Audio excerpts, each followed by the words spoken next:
It's February 4th, and the geopolitical chessboard is heating up. China is hitting back after Trump's latest tariffs. Trump is floating the idea of the U.S. owning Gaza. Panama is walking away from China's Belt and Road, and the Trump administration is drafting an executive order to dismantle the Department of Education. That's just the start. Let's get into it.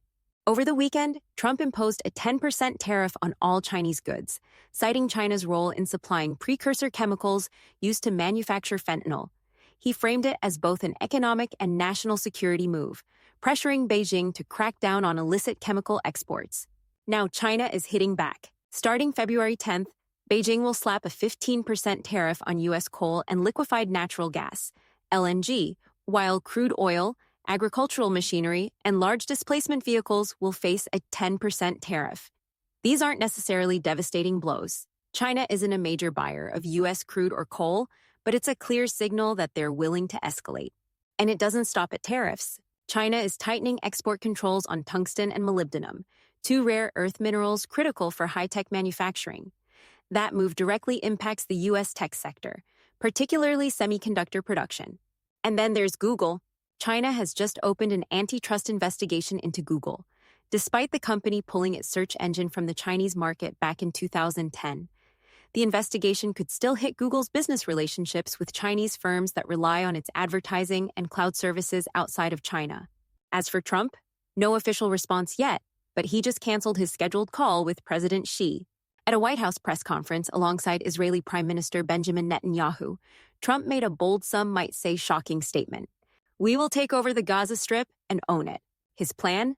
Flatten the damaged buildings, clear unexploded weapons, and turn Gaza into an economic hub. We'll create unlimited numbers of jobs and housing, and it's going to be beautiful. The Riviera of the Middle East. But here's the kicker. Trump doesn't believe displaced Palestinians should return. "I don't think people should be going back to Gaza. They have no alternative." Instead, he says the U.S. is working to convince regional governments, namely Egypt and Jordan, to take them in. The problem? Egypt, Jordan, and other U.S. allies have already rejected mass relocation proposals. They say it could destabilize the region and fuel further conflict. Netanyahu, however, seemed open to the idea, calling it something that could change history. Big shift in Central America.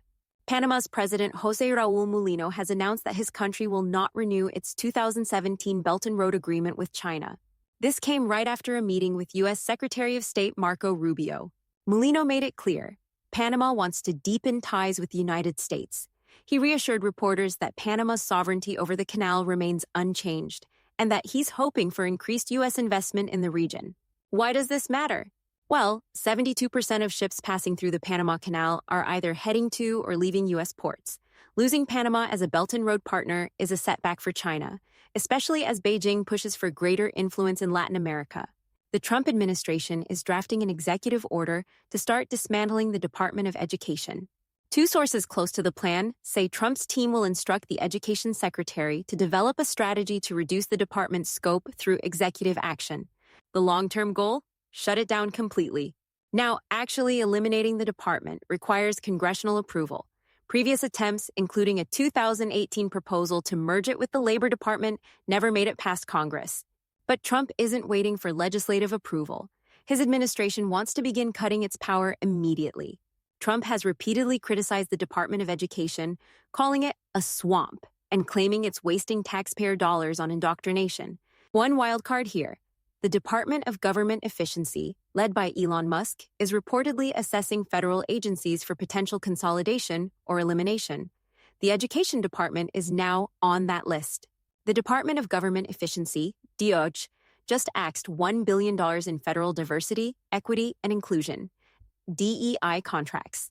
104 contracts were cut across multiple agencies, including state, education, health, defense, and veterans affairs. The Treasury Department lost the most contracts, 21 in total. The Office of Personnel Management saw the biggest financial cut over, $494 million. DOGE put out a statement on X saying, "We're saving the government approximately $1 billion a day, mostly by eliminating unnecessary hiring, cutting DEI programs, and stopping improper payments to foreign organizations." That's a huge shift in federal spending priorities, and it's far from over. Robert F. Kennedy Jr. just cleared a major hurdle. The Senate Finance Committee approved his nomination 14-13 along party lines, moving him to the full Senate for confirmation. Here's the math.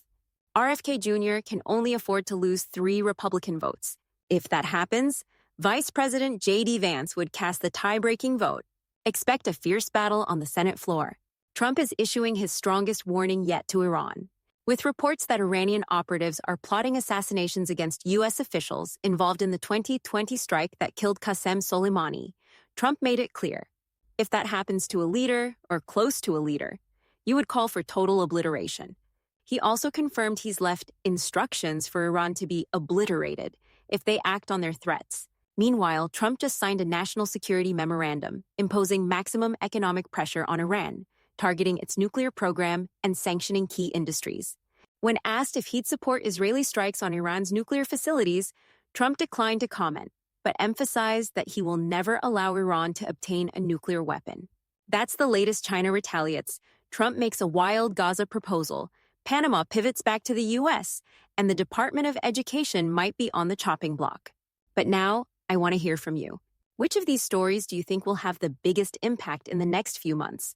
Are we underestimating how far China will go? And what do you think about the U.S. taking control of Gaza? Let me know in the comments. If you got value from this, make sure to like, subscribe, and hit that notification bell so you don't miss the next update. I'll keep watching. More soon.